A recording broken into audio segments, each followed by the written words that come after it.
Welcome to Whores Talk Horror. We're not really whores. We just like wordplay. Hello and welcome to Whores Talk Horror. I'm Sharon. And I'm Melinda. I have to thank actress Carrie Weeder for this episode idea. Carrie is, of course, the creator of our Tidbits of Terror jingle and one of the stars of the new podcast, The Gloom, which you should all check out. We were emailing back and forth, and I honestly don't remember how this subject came up, but she wrote to me about how when she was in high school, a fugitive enrolled in her school as a student to hide out, which sounds like the plot from a movie, which I think is actually a movie. Hiding Out with John Cryer had a similar plot. I think there's a few movies. Right? And at least that one episode of 30 Rock where Steve Buscemi pretends to be a high schooler. But that's just a cutaway. That's not a whole scene. That scene's great. He even went so far as to join the football team, the school paper, and he dated a girl from Carrie's high school. Ew. Gross. But Carrie said that she remembered seeing him at a pep rally or something and thinking, there's no way that guy is our age. He's a man, which I can totally picture her saying. Sure enough, he was arrested soon after, and the story was even in the National Enquirer. So I tried to Google the story to read about it and see what actually happened and what he was a fugitive from. Couldn't find that story, but I did end up finding a lot of similar stories and thought, this would probably make a good episode. Just different stories about grown-ass men and women pretending to be high school students for a variety of reasons. So I thought that was kind of interesting. So let's start with the first story. So this first story comes mostly from expressdigest.com, and we will include the links to all of our stories in the episode notes. Artur Samarin was a 19-year-old sophomore at his local university in Ukraine when he flew to Harrisburg, Pennsylvania in 2012 as part of his school's 3-month exchange program. The teen quickly became enamored with the U.S. and dreamed of studying at an American university and graduate school with the ambition of one day joining NASA. But he was shocked at the cost, as most U.S. colleges cost 10 or 20 times that of those in his native Ukraine. Americans are also shocked at the cost of how much we have to pay to go to college. That's right. Another episode. But even with his job working the fryers at Red Robin in Pennsylvania, it would make little difference to the cost of being able to afford to go to college in the U.S. on his own. As a foreign national, he wasn't entitled to scholarships to the schools despite his academic achievements. Frustrated and with the clock ticking down to when his visa would expire, it was around this time that he met Stephanie McClure Potts and Michael Potts, a childless couple who he had developed a friendship with. Samarin said he had gone to dinner at their house in the summer of 2012, and this is when the three of them hatched their plan. The Potts would adopt Artur on the condition that he changed his age from 19 to 14, which would allow both himself to be adopted, as he would have been too old to be adopted at age 19, but also his new parents would get the benefit of a payout from the Social Security Administration and attendant tax benefits. The Potts also asked him to pay them $2,000 that he had saved up over the summer working at Red Robin to help cover the adoption cost.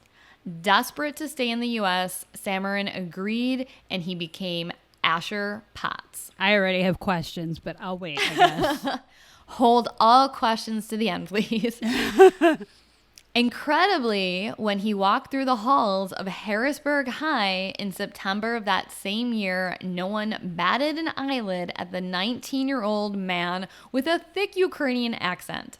School staff and students alike accepted his claims that he had been homeschooled until that point and grew up in the Russian Jewish neighborhood down by the river. Asher proved to be a talented student, partly because he already had a 5-year head start over the rest of his classmates. Yeah, not fair. He's 19, posing as a 14-year-old. I could see how that would help. Absolutely. So he ended up getting straight A's. He won numerous accolades. He was a color guard commander in the Navy JROTC and spent his summers in the Upward Bound Science and Math program at Penn State. In the fall of his sophomore year, the mayor of Harrisburg even declared an October Sunday Asher Potts Day. He sounds like the Ferris Bueller of foreign exchange students. Seriously. Asher was also getting numerous acceptance letters from universities across America. So what could go wrong? Well, there was one thing. His home life was far from the American dream. Asher claims he was forced to sleep on a couch in a walk-in closet, probably a little smaller than Harry Potter's, and that his delicate immigration status was something that Stephanie and Michael would often hold over his head. He says if he failed to do their laundry, wash their dishes, or cook their meals, they would taunt him, asking, well, how about we call immigration? He also claims they used to hit him and that the Potts had seized all of his documentation and his passport during the adoption process. Feeling trapped, Asher ran away on numerous occasions, but the Potts would always track him down and threaten to go to the police. Finally, in the winter of his senior year, 2016, the situation became too much and Asher left for real, moving in with a family's friend. And this prompted the Potts to call the police and tell them that their adopted son had lied about his age and was threatening to shoot up his high school. According to Stephanie Potts, she said, quote, he said his name would be the biggest in the world. He started talking about certain kids in his school he wanted to hurt. He started talking about blowing up the school, end quote. Asher's attorney, Adam Klein, responded that these claims were full of lies and that there was no indication that Asher had a violent past. Asher, or Artur, was eventually arrested in class the day after the call was made. Authorities never found any evidence that he had been planning to attack his school. However, they did discover that the high school student, who by this point was 22 years old, had been dating a 15-year-old girl. Gross. Subsequently, he was arrested for having sex with a minor and for passport and social security fraud. Artur stayed in prison through the summer of 2016 and into the fall. The Tuesday before Thanksgiving, he appeared before a judge and received his final sentencing.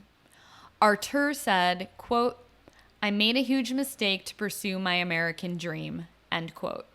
He received 11.5 to 23 months in Dauphin, we'll go with that, County Prison for the sex charges, lowered during the proceedings to statutory sexual assault, plus an additional 2 months in federal prison for the passport and social security fraud charge.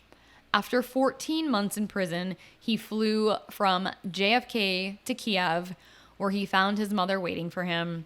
After 5 long years, Artur Samarin was home.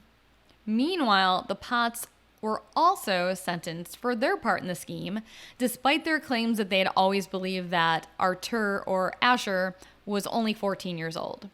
Michael received 2 years of probation, and Stephanie, who had previous convictions for fraud, received 5 months in federal prison and 2 years of probation for Social Security fraud and harboring an illegal alien. They have denied any allegations of abuse, saying that, quote, all we wanted was a child. End Bullshit. Quote. That's bullshit. All they wanted was the cash money. Exactly. I mean, if all they wanted was a child, they would have done all they could to protect their child. He would not have been running away from home. I mean, I'm not saying I condone any of the fraud that they tried to pull off, posing as a student and, all of that. Obviously that was wrong, but I do not think they are the innocent people that they claim to be. As far as the allegations of child abuse, I mean, I think all they wanted was to have a live-in servant or, a maid that they didn't have to pay. Yes, that's a line from something. Oh, that's what Shelley says about Leo in Twin Peaks. It all comes back to Twin Peaks. It does, always. It turns out he just wanted a maid he didn't have to pay. Anyway, poor Artur.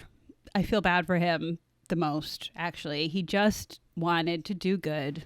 I feel bad for him to a point, but, you know, the sex with a 15-year-old, I think he started getting a little too deep into his role as playing a teenager. Oh, pun intended? No. I did not mean it that way at all. I know. No. We're not making fun of statutory rape or anything like that, but I just couldn't help it. Sorry.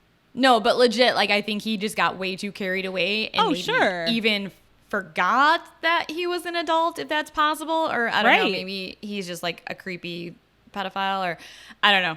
But yeah, 15, way too young for a 22-year-old. And American schools are different than, you know, the kind of schooling he might have gotten back home. So yeah, I could totally see that happening, that he would kind of get lost in this fantasy world. But sad story, very strange. I still feel like I would have been like, that 14-year-old freshman clearly looks like he's going to be 20 in like a month. Like, what's the deal with that? He actually looked pretty young. I mean, we'll post photos of all these people from these stories, but in his defense, he looked very, very young, face full of acne. I mean, he fit the role.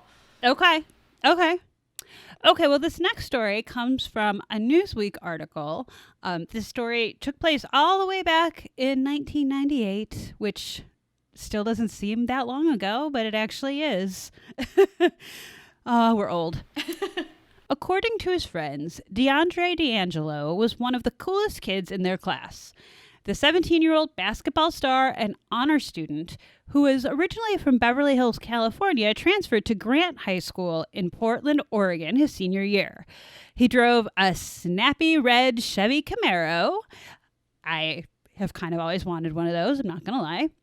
He sang solos in the school choir. He was outspoken and articulate about serious subjects, and his classmates even elected him to their student government. Oh, he was also a 31-year-old convicted felon and talented con artist whose real name was Michael Bachman. Didn't see that coming. Yeah, right? Yeah. I mean, I knew there was going to be something weird coming, but not that. Michael was able to pose as a high school senior for more than 3 months. 3 months until someone tipped off the police. In some ways, Bachman's story is a timeless one. The clever grifter chasing the American dream of renewal and reinvention. Weary of life as a practiced check forger and car thief, Bachman says he went back to high school, the same high school that he actually graduated from in 1986, by the way, because it was the one place where he felt a measure of happiness and success. Quote, I like the feeling of doing that work and getting that grade.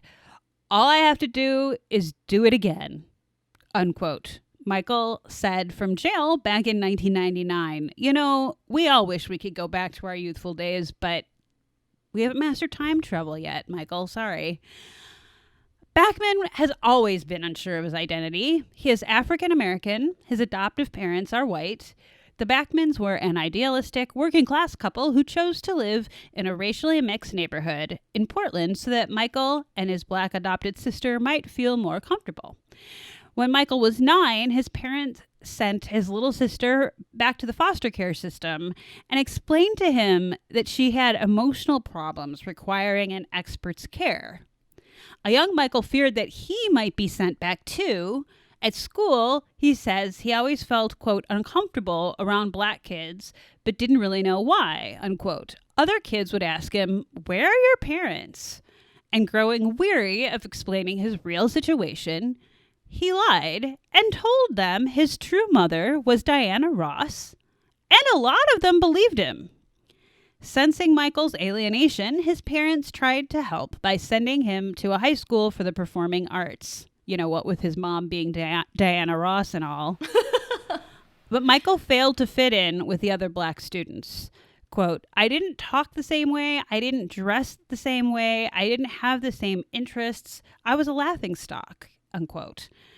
He transferred to Grant High, a well-regarded public school, which is where he found his niche, performing with the Royal Blues, a select school singing group. But his academic performance was indifferent. After graduation and a stint in the Army, Bachman found his vocation: stealing cars. He learned that with a confident manner, forged papers, and a few $100s for the down payment, he could drive a brand new car off the lot. He delivered them to stolen car rings in the Pacific Northwest and Canada. He was repeatedly caught, arrested.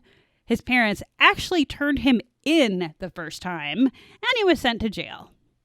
Michael never stopped dreaming of going to college, though. In 1994, he decided to apply to the U.S. Military Academy. Using a phony high school transcript and a bogus basketball record, he persuaded Congressman Carlos Moorhead of California to nominate him to be a cadet. That January, he spent 4 days at West Point interviewing and visiting classes. He so impressed the Army that he won admission and a certificate signed by President Clinton. That spring, however, he was arrested again and jailed on a bad check charge. Out of jail 2 years later, Bachman tried again, this time at Lewis and Clark College in Oregon. Arriving at the admissions office in a stretch limousine in November of 1995, classy, Jesus. He conned the admissions director, Mike Sexton, into believing he was Adante D'Angelo Ross, this time Diana's nephew. He was 11th in his class and the co-captain of the Beverly Hills basketball team, so he said. But when Lewis and Clark checked, Beverly Hills High had never heard of Adante D'Angelo Ross, and in February, Bachman was arrested and later convicted on 6 more counts of check fraud. Well, he does have a career going in one area, that's for sure. Fresh from California State Prison, Bachman was wandering the hallways of Grant High in Portland in September of 1999 after dropping off a student as a favor to a friend when a teacher accosted him. "Don't you have class right now?" the teacher demanded. "Why not?" he thought. It didn't take him long to fake a transcript, and with a 3.94 GPA, again from Beverly Hills High, forging the school's seal, which was only $100 at Kinko's to do, by the way. For his birth date, he chose, with a wink, April 1st, 1981. I get it. Get it? April Fish. April Fish Day. Or April Fools to us Americans. Yeah. At first, Michael said he was terrified. Yeah, I would imagine he would be terrified. Every time he went down the hallway, he was scared someone would see him and say, "Aren't you?" But no one did. Instead, he shone, getting A's in every subject except advanced Spanish because he had never taken a Spanish course before. Some kids said, "Are you sure he's 17? His choir teacher, Dory Jarbo, recalled, "They just thought he was too good to be true." Michael even gave Dory a signed photo of Diana Ross inscribed to Dory and the a cappella choir. "Thank you so much for being part of Deandra's life." Oh my God. Michael fit in well. For the Christmas concert that year, he was chosen to sing "Oh Holy Night." 2 days later, Portland police acted on an anonymous tip. The caller said that D'Angelo was an imposter. Confronted with cops holding his 1986 yearbook picture, Oh, damn. Bachman was led away from the school in handcuffs. In January 1999, Bachman pleaded guilty to forgery and theft in connection with the fraudulent purchase of a Ford Mustang. Bachman expressed regret about his life of crime, saying, "It's been a huge waste." I couldn't find any information about where Michael is today, but he would be about 53 years old now. So my guess is he's probably a senior in some high school somewhere. No. That's silly. Senior in college. Oh, yeah, that's true. That's a good point. But holy shit, he went back to his own high school. And I'm sorry, but at least at our high school, we had a small high school. But we have teachers there that I think would see us and be like, "Wait a minute. You look a lot like Sharon or Mindy." Whatever. I wouldn't go back to our high school if you paid me. Well, there's that, too. I would pick a different high school. I wouldn't be like, "Oh, my happy days were at this high school. I'm going to go." No. But I mean, I'm very glad for him that he had such a memorable high school experience. My high school experience was an absolute nightmare, so I would never want to go back to any high school ever. this is true. But I feel bad for him. Honestly, he seems extremely intelligent and charismatic, and I think with better guidance and some therapy, maybe, he could have been an amazing actor or something like that. Because obviously he loves the arts, and he's good at playing other people. My high school experience wasn't like horribly traumatic, but I wouldn't go back to our high school specifically.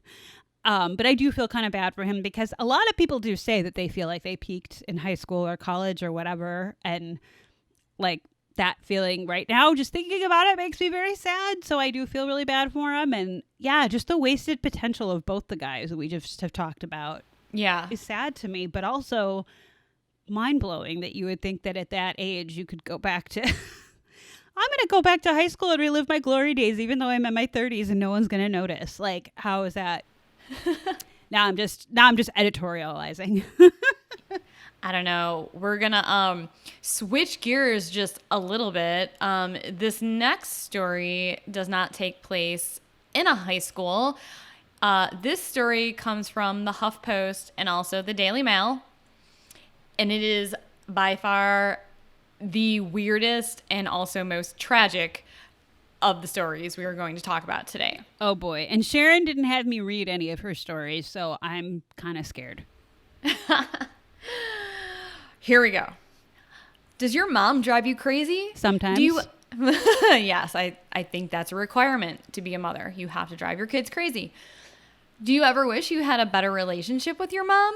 After hearing this story, you may appreciate your own mom a lot more. Back in 2006, from the outside, it appeared that Mary Schuyler was the perfect mother. She loved and spoiled her breathtakingly beautiful teenage daughter, Jessie. They were not only mother and daughter, but also friends. The two were inseparable, getting their nails done together and shopping for the prom together for not just one, but 2 prom dresses. The family budget was tight, but Jessie was going to 2 proms, her own and her boyfriend's, and Mary wanted only the best for her little girl. Which makes the story you are about to hear about this mother even more batshit crazy. Okay, really quick. There's a show that's on, I think, TLC, and it's if you have Discovery Plus, it's on there, but it's called Smothered, and it's about people who like have almost like disgustingly gross relationships with their mother as adults. Is this where we're going? Because now I'm kind of scared. No. This already sounds like this could be an episode of that show, and I've never watched that show. This is based on the commercials alone. That show sounds horrible. Yeah. I don't know if I would want to watch that. The most recent preview's gross, like literally. I won't even get into it. Ew. Okay, yeah, no. This is kind of the exact opposite of that. Okay. Well, I don't know if opposite's a good word, but you'll see. Okay. Behind the perfect mother facade, it turns out that Mary, who was middle-aged, overweight, and tragically bored, had created a new life for herself online. One where she was Jessie, one where she used her own daughter's pictures, videos, and even underwear to lure men into a sex-charged internet web of lies. Is this where you thought it was going, Mindy? There actually is a show that I love because I'm such a weird Discovery Plus junkie called Web of Lies that there was something similar to this, but I don't think it's going in the direction that this is going. This might have been made into an episode of one of those true crime shows. But I just think it's funny that you used the phrase Web of Lies, and that is the name of I freaking love that show. But anyway. Well, to be fair, I think HuffPost used that and Oh, okay. Well, whatever. Yeah. But yeah, this story is what I imagine Kris Jenner doing if her and her daughters were not bazillionaires and they were just lower middle class suburbanites. Okay, now I am scared. Okay, go ahead. So Mary pretended to be 18 years old and using Jessie's swimsuit photos along with the screen name Tall Hot Blonde, Ew. She was able to bait and attract men. Mary was thrilled with all the attention, of course, and she took more photos of her daughter while Jessie wasn't looking, candids of her lifeguarding at the pool, getting into her car, showing an unintended flash of skin, Mary even sent her online companions sexy red silk G-strings and love notes. I just threw up a little in my mouth. Sorry. But one of the men this faux internet honeybee attracted was more interested than most. Thomas Montgomery was in a sexless marriage and a dead-end job when Tall Hot Blonde texted him that she was a virgin. Of course. And asked how old he was. This was when he began a fantasy of his own. After all, he never intended to actually meet the girl, so what harm would there be in pretending he was a young Marine sniper? Yes, that was his screen name, Marine Sniper. Montgomery sent Jesse a picture of himself as Marine Sniper, and it was in fact a picture of himself as a young Marine, but it was taking 30 years prior. So your typical online dating situation. Got it. Yep. Just total catfishing. No one is who they say they are. For almost a year, Marine Sniper and Tall Hot Blonde carried on a steamy love affair. Online messages recovered between the lying pair revealed that the relationship had become dangerously obsessive for Montgomery, who said it, quote, became more real to me than real life, end quote. Then, one night, Marine Sniper's real wife, Cindy Montgomery, discovered her husband's secret stash of photos and panties and was justifiably furious. But this good mom felt sorry for Tall Hot Blonde and wrote her a letter exposing Montgomery's true identity. Cindy wrote, "Do not trust words on a computer. Let this go. You will only be hurt by a man who has mastered the art of manipulations and lies. Sincerely, Cindy Montgomery." Damn. Now, imagine Mary's surprise when she found out that she wasn't the only one who was totally full of shit. Many people would have thought that maybe this would be a great time for the fantasy to end, but Mary couldn't let it go and decided to double down on her wackadoodle behavior. She would extract revenge by starting up another steamy online affair, this time with one of Thomas Montgomery's coworkers, Brian Barrett.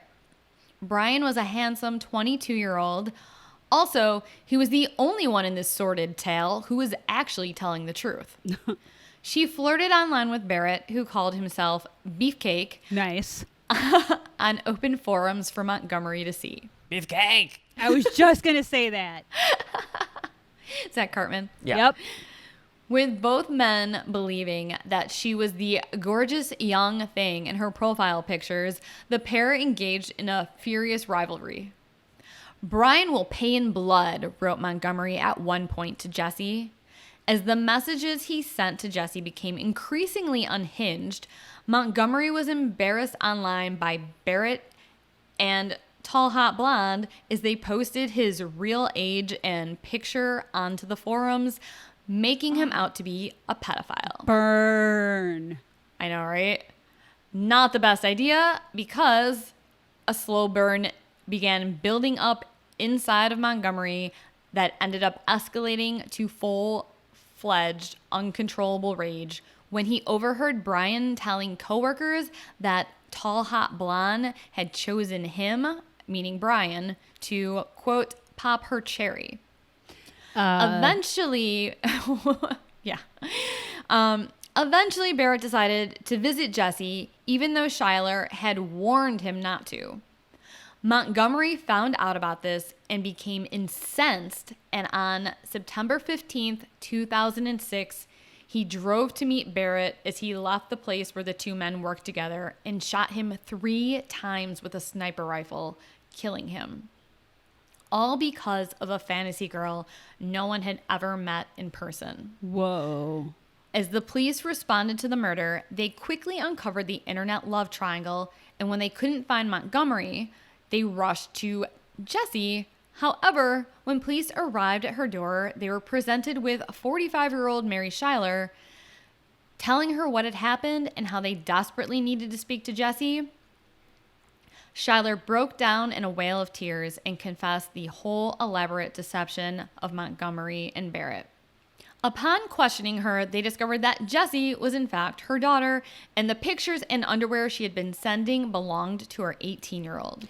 I thought for sure you were going to say that, like, the cops found the real Jessie, like, at her lifeguarding job and, like, pulled her down from the lifeguarding post and were like, we need to talk to you. And she'd be like, what the fuck? Like, yeah, what are you talking about? Oh, my God. Internet, what? It was later discovered that Schuyler had flirted online as Jessie with other men too, and once even pointed a video camera up her unaware daughter's skirt for a video that she sent to several men with the question, guys, do you like it? Oh my God. I know. That's so sickening on like so many levels. Yeah, that is shocking. It gets even more shocking. I mean, yeah. Just wait. Mary Schuyler would later explain her actions by saying she was, quote, just having fun playing online games, end quote. So this story ends with one man dead, one in prison, and one mother who is never charged with a crime. What? Why, you may ask? I do ask. Because prosecutors in New York desperately searched for a reason to charge Mary Schuyler, but ultimately could find no law she had broken. And in her defense, she claimed that she was keeping Montgomery online so that he couldn't talk to other teenagers. Yeah, right. Jessie had no knowledge of her mother's cyber life and only found out about it after doing a random Google search of her mother's name. Oh. Can you imagine coming Yeah. across this on the internet just like haphazardly? Googling your mom and being like, is that my crotch? Yeah. Maybe don't go Google your parents' names if you can't handle the truth. Or if you, I should say, maybe don't Google your parents' names if you don't want to find out something about them that you'll never be able to forget. Like that they've been using pictures of you to lure people in and catfish them on the internet, because that's fucked up. Yeah. Sometimes it's best to keep your parents at an arm's length in certain areas. Right? For sure. Just have a superficial relationship with them and don't really know. You don't want to know about their secret life. And Schuyler has never apologized to her own daughter, if you can believe it. I actually can, because she seems like the worst. Well, I think that she, in her mind, she did nothing wrong, probably. She was just having fun. She seems extremely delusional. Not surprisingly, Mary's husband divorced her, and Jessie cut off all contact with her mother, which I do not blame her at all. I would not want to have anything to do with one of my parents if they did something like that to me. Mary apparently expressed no remorse at all and said to her daughter during the proceedings, quote, why don't you just get over this? End quote. Yeah, that sounds about right. But, like, I'd be kind of pissed if I found out that my mom was, you know, taking a camera and sticking it up my skirt and putting pictures of that on the internet. I don't know. I'd have a hard time getting over it. I just think it's crazy that there's like no law that she broke. I mean, I wonder, this was in 2006. I'm guessing now some law has been developed since then. Well, because she did theoretically instigate violence that caused someone to die. So I feel like that should be something. Like, people have been charged for shit like that or stuff like that before, right? Like, I don't know. That's messed up. That's messed up is what it is. But yeah, I'm glad that Jessie, the real Jessie, is no longer in touch with her mother. I mean, maybe even like invasion of privacy, like taking videos up someone's skirt without them knowing. Is there any sort of law against pretending to be someone, like an actual person, and using their likeness and their name to trick people? I don't know. There is actually, because of Web of Lies, the TV show. There was an episode where somebody literally found a random girl on Facebook and like recreated her profile with a different name and was catfishing guys. And the actual girl was like at a bar with her friends, and a bunch of guys like came up and started harassing her and being like, you were messaging me, blah, blah, blah. You never wrote back. You're a bitch. And she was like, I don't even know what you're talking about, because she had no idea. And like that person got in trouble but maybe only if Jesse pressed charges, they would do something to Mary. I don't know. Jesse it seems would probably like Jesse would press charges against her mother in this situation. Yeah, that's what I mean. So I think unless she were to do that, really, there really isn't anything that. But they I'm can saying get her I think for. she would do that. Oh, So I don't think they're. I don't know. Maybe it's depends on what state you live in. Yeah, I don't know. But I'm guessing if this happened today, they probably would have been able to charge her with something, because I think there must have been laws created since then. Just with the way the internet has become nowadays, with like cyber stalking and cyberbullying and impersonating people, like you said. I mean, there had to have been like some laws created to help protect things like this from happening in the future. All I know is that my mom stays away from any sort of like, online dating-esque anything. And well, I would hope so. She's happily married to your father. Well, but she also would know better than to use my pictures online if she were to catfish somebody. So at least there's that. My mom's got that going for her. And yeah, she's happily married and is not really interested in bringing anybody else into the house. But I'm just saying. I was trying to be funny and it didn't work. Never mind. All right, we have one story left, Mindy. This comes from the New York Daily News and You Interview. Let's end this episode on a bit of a lighter note, shall we? So, are any of you obsessed with social media and wondering, how can I get more followers? Sharon, are you?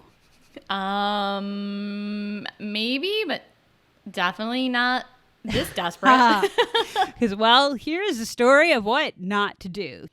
On May 10th of this year, 2021, a 29-year-old Florida woman sauntered into American Senior High School. Yes, that is the actual name of the high school.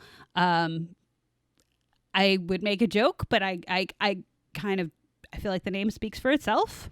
Is that the high school where the American Doll girls went to high school? Maybe that's what. Yeah, we'll go with that. The American. That is like the most generic sounding high school name I've ever heard. American High School. It sounds like the name of the high school that some foreign person would put in like their movie or something. Like, and it's only for seniors. Only for seniors. Yeah, that's the other confusing part of the name.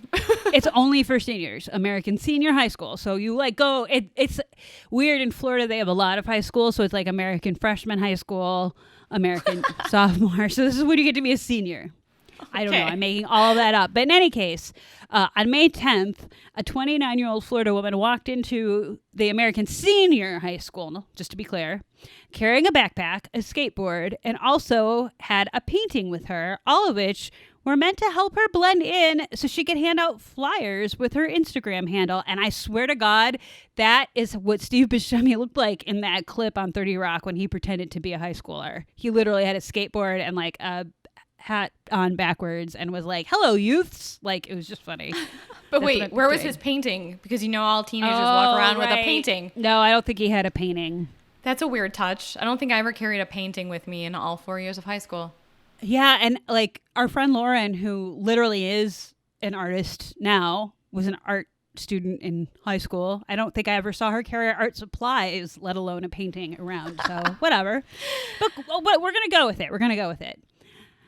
So when confronted by security, Audrey Nicole Francisquini claimed that she was a student looking for the registration office.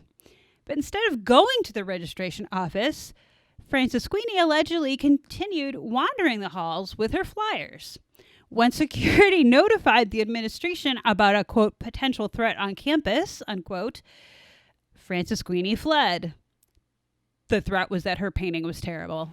Sorry. But her brilliant promotional instincts proved to be her downfall, as police were easily able to track her from her Instagram handle that she'd been bragging about to all of the, quote, real teenagers.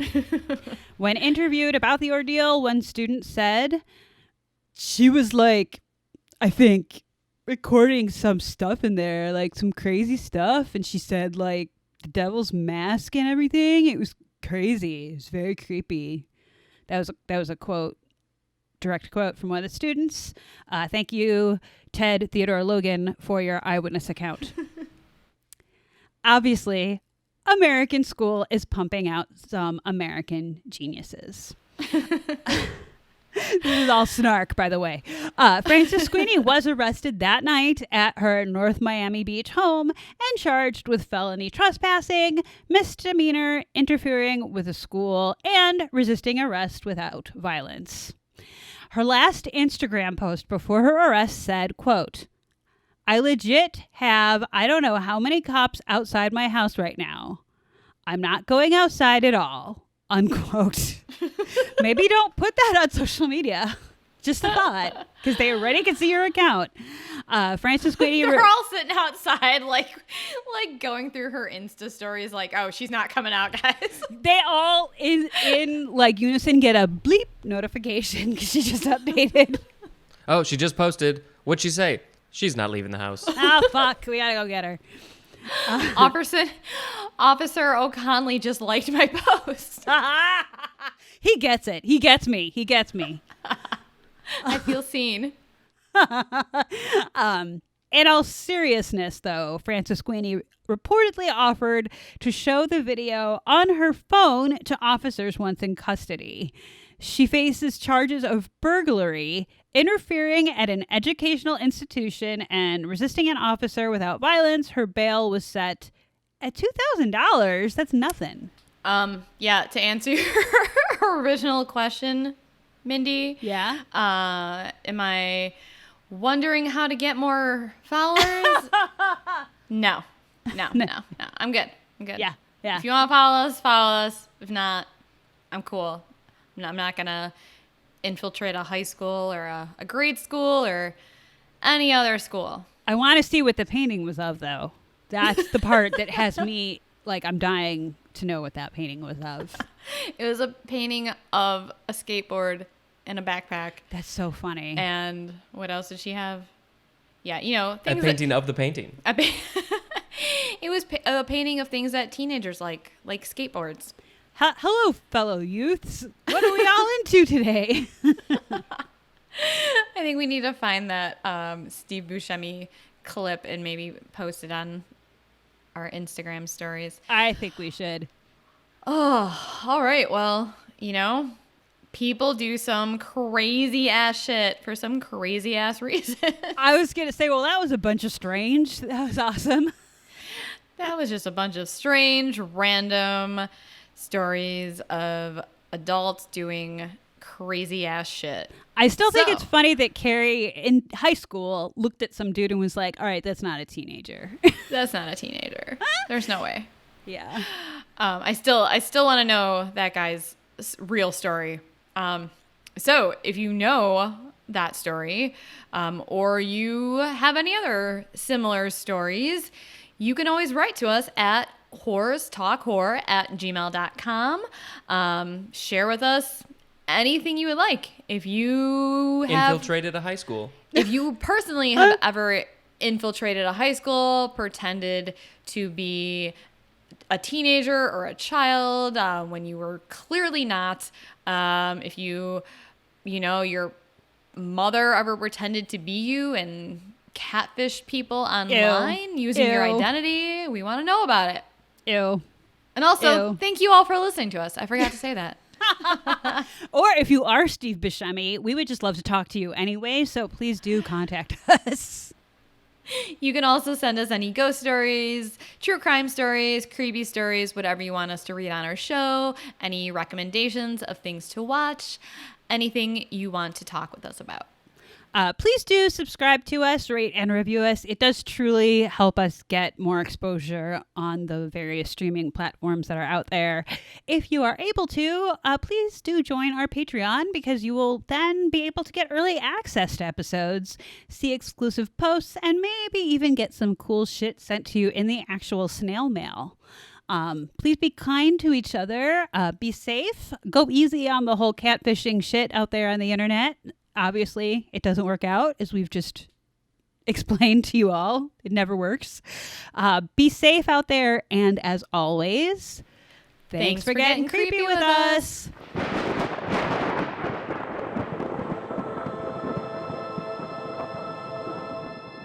Sharon, you want a beer? Oh my God.